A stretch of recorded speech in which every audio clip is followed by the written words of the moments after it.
Hey, how's it going? In today's video, I'm going to show you how you can manage your domain reputation for sending cold emails or email newsletters. Specifically, I'll focus a bit more on cold emails, but these pointers will be relevant for both. So if you don't know me, my name's Stephen Hakami. I run a software company called Wizza, which is a tool that lets you find emails from LinkedIn and LinkedIn Sales Navigator. But through that business, I end up working with a lot of different people who send cold email campaigns, and a lot of times their open rate isn't what they'd expect it to be, or they're getting a lot of bounces. And most of the time, the reason for that is their domain reputation. And there's a few different things that kind of impact that, and it's a bit of a confusing space. So I wanted to make this video to kind of summarize it for you. So the first thing is that your email and your domain, so for us, like at wizza.co, for example, it has a score to it that email service providers, um, they basically get an idea of, is your email most likely spam? So if I create a new email, a new domain today and create a bunch of new email accounts for it, and I start sending hundreds of emails a day and they all get marked as spam, that domain is going to have a terrible reputation with the ESPs, which is email service providers. And some of them will take longer to recognize that, and some of them will be quicker. But primarily, as a rule of thumb, they're using artificial intelligence to pick up what looks like a spam email and what looks like a real one. And they're using that to kind of make their decisions. So let's start with the basics of what needs to be set up. And then if you have that, we can go on to kind of what causes an email to be, marked as poor, and some steps you can take to get ahead of that. Or if you have a lower score, how you can fix that. Your first step is head to this website called mail-tester.com. And I'll include that in the description. But when you get here, you're going to have an email address. All you're going to do is copy that email and compose a new email to it, and just hit send. Then you're going to come back here and just hit then check your score, and then just give it a couple seconds.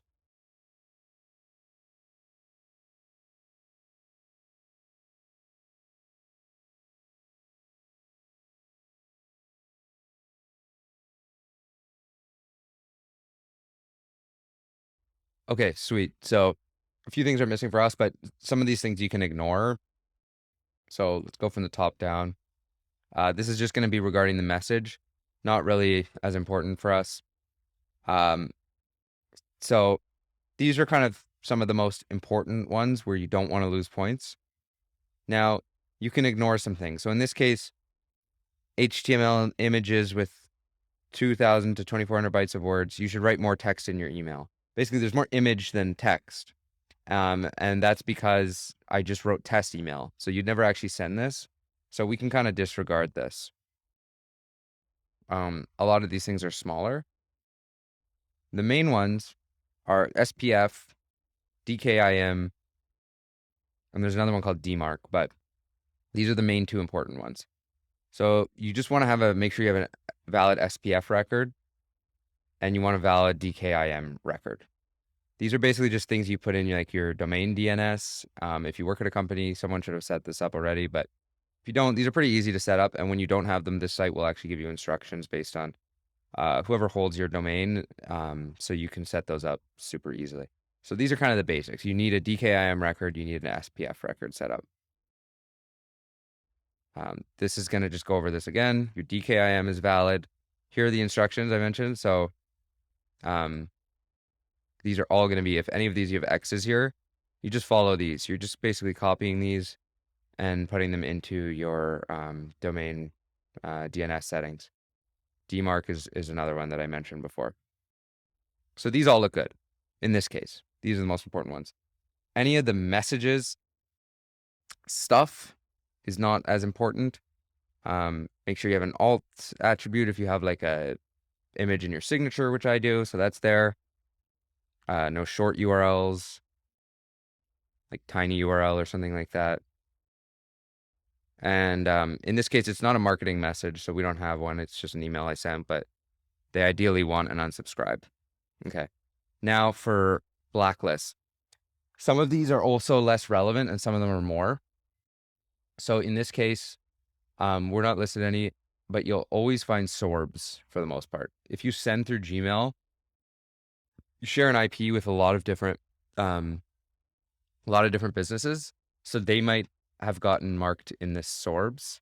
So don't panic if you're in there. It's pretty normal for anyone um, on Gmail. And then none of the links are broken. So if you have these basics down, you should be good. If you have like a 5 here, you know that there's some things you need to fix. The main ones, again, are those records. So make sure those records are set up, but see what else they have in here in case you're on any blacklists. If you are on some of these blacklists, a lot of times you can ask to get removed. Removal request is here, and you can kind of give your reasoning or whatever. So that's one step you'll want to take if you notice things are going wrong.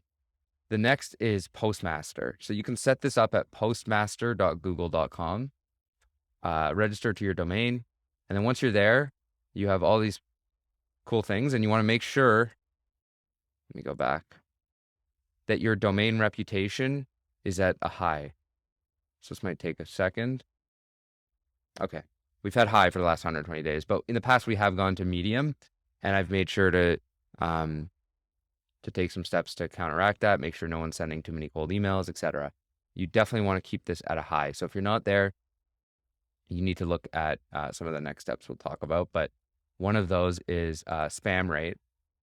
So if you get marked as spam when you send email, you definitely don't want to go above like 5%, but as a whole, it can happen.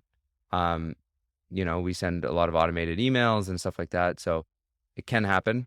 But you just want to keep an eye on this. I don't like to go above 2%, so we make sure to keep that low.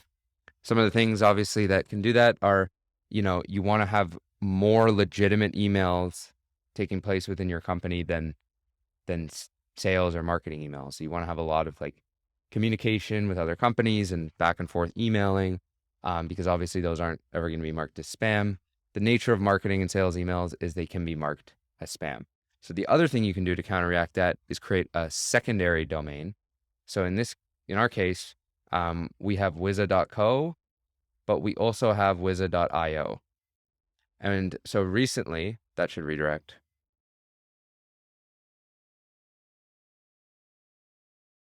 I got to see why that's not redirecting.